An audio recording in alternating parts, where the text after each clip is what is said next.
Hi everyone, this is Brian Hayes and welcome to a discussion on fretboard basics for guitar players. In this first volume we're going to explore some fundamental music theory.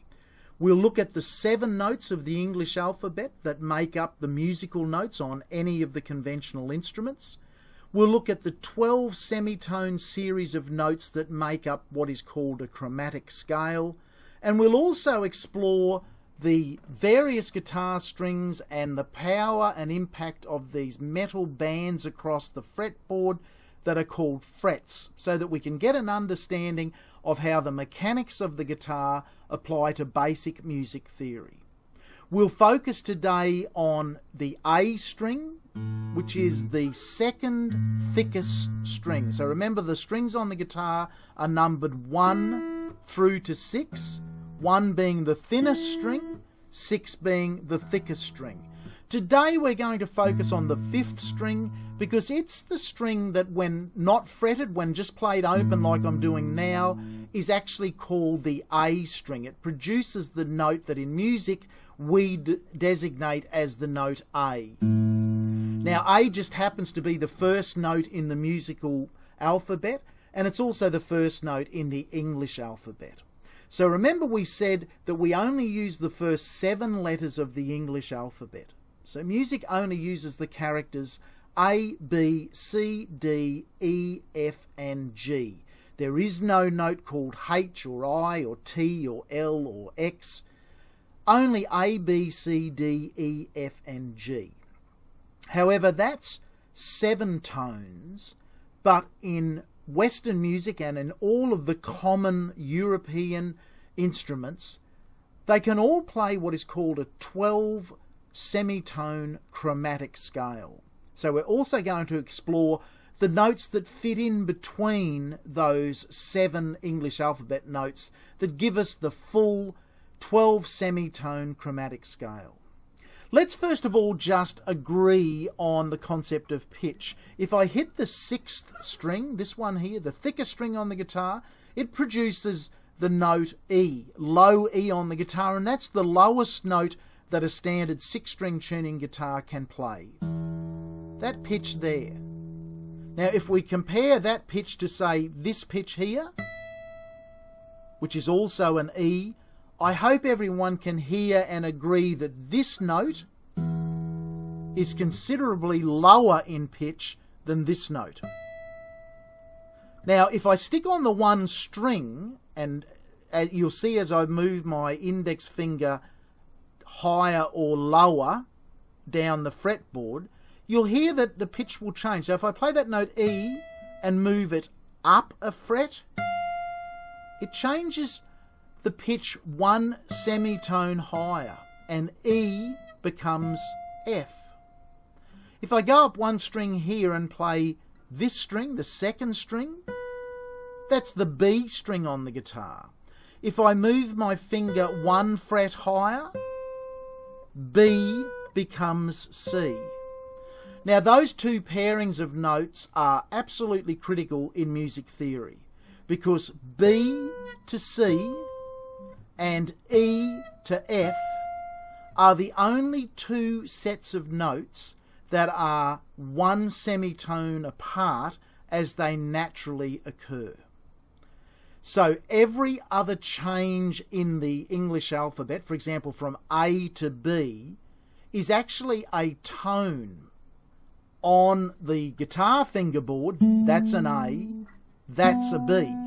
But you'll notice I skipped a note, that note, which is actually called A sharp.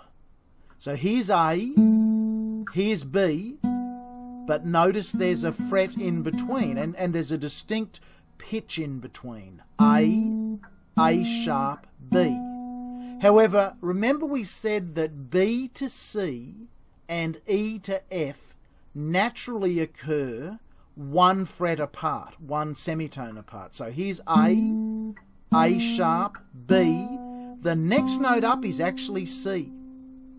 B and C are side by side. However, the next note up after C is C sharp. Then we find D.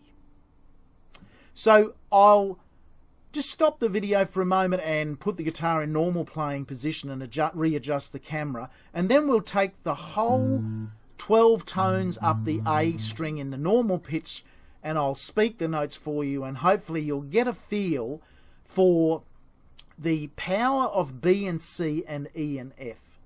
Just before I do it, theoretically, if I spoke those notes, it would be A sharp. Sharp just simply means the next note higher. So here we've got an A. If we put a sharp in front of that note and say we want to play A sharp, well, what we're saying is we want to play the note one semitone higher than A. And there it is there, 1 fret higher. Okay, so A sharp, B, C, because they are next door neighbours, C sharp, D sharp, E, but then we have F, because remember E and F naturally occur 1 semitone apart. Then we have F sharp and G sharp and A, and we're back to where we started. That's the 12 notes in A chromatic scale. Let's have a look at those now on the 5th string of the guitar, the A string. Okay, so here's the A string on the guitar. Now, all guitars have what they call a nut. So just where the head joins the neck, there is either a plastic or a bone or some composite material device there that keeps the 6 strings evenly spread, and that's called the nut, N-U-T, on the guitar. But it's also effectively fret 0 of the guitar. Okay, so the first fret on the guitar is this first metal band that runs across the fingerboard. So if I strike the 5th string of the guitar, I'm on fret 0, that's the note A. If I now put my finger on the 1st fret of the 5th string, as we learnt a minute ago, that note will be A sharp. The next note will be B. But now we've got the critical pairing of notes between B and C. Okay, once we move past C, we have C sharp, then we have D. Then we have D sharp, then we have E. Now the second critical pair of notes, E to F, are adjoining, so there's no fret in between, they are next door neighbours, E to F. Then we have F sharp, then we have G, then we have G sharp, and then we end up back on A. Now this A here, the high A and the open string A, are said to be 1 octave apart, O-C-T-A-V-E. So here's low A, and here's an A 1 octave higher. So let's go through all of those notes again.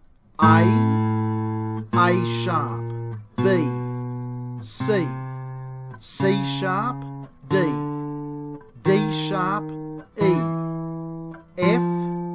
F sharp, G, G sharp, and A. So once you've got a really good hold on the theoretical side of what we've been speaking about, that is that you can rattle off those note names with ease, and we'll do it very quickly one more time again. A sharp, B, C, C sharp, D, D sharp, E, F sharp, G, G sharp, A.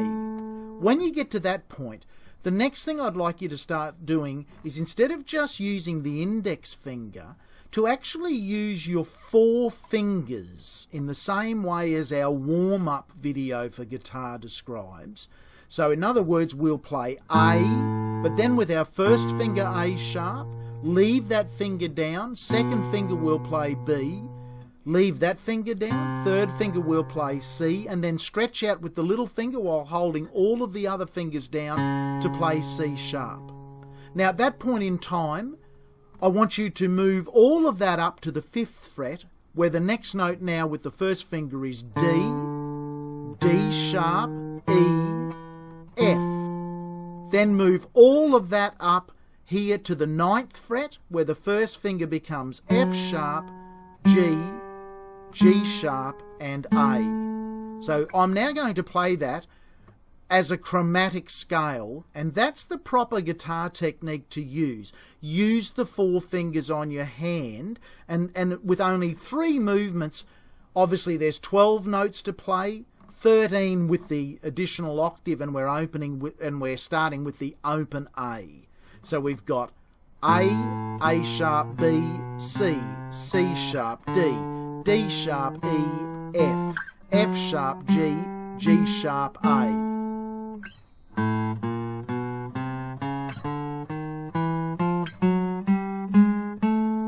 Okay, and you'll notice in that last example I used what was called alternate picking. So if you look at my right hand, I'm going down, up, down, up, down, up, down, up.